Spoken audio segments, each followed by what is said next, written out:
Heydər Əliyev dünyanın ən güclü şəxsiyyətlərindən biridir. Onun adı bugün də ən güclü siyasətçilər sırasında çəkilir.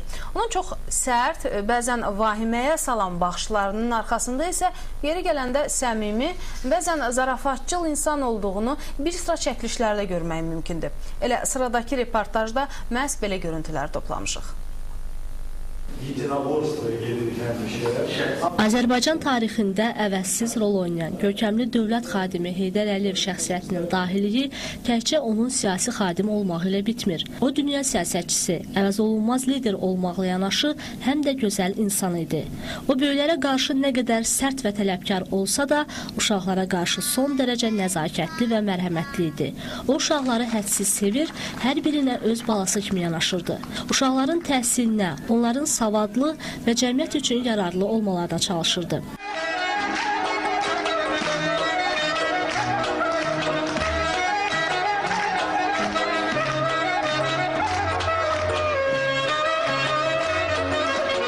Bununla yanaşı o ailə üzvlərinə, xüsusən də nəvələrinə də zaman ayırırdı. Onlarla vaxt keçirir, şənlənirdi. Nə qədər ciddi olsa da gülməyi də bacarırdı.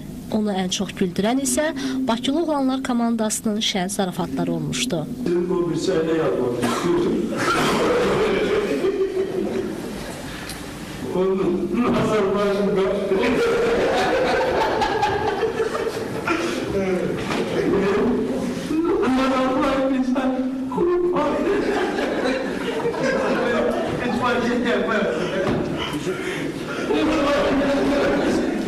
Jurnalistlərə böyük hörməti vardı. Onların fikirlərini hörmətlə qarşılayar, ona ünvanlanan bütün sualları cavablandırardı. Hətta gərgin müsahibələr zamanı yorğunluğunu çıxarmağı da yaddan çıxarmırdı.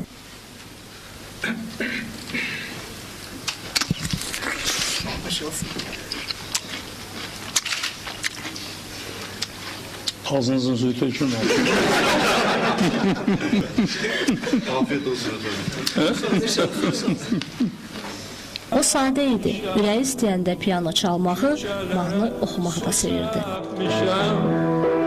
Yar gələndə toz olmasın, yar gələndə toz olmasın, elə gəlsin, elə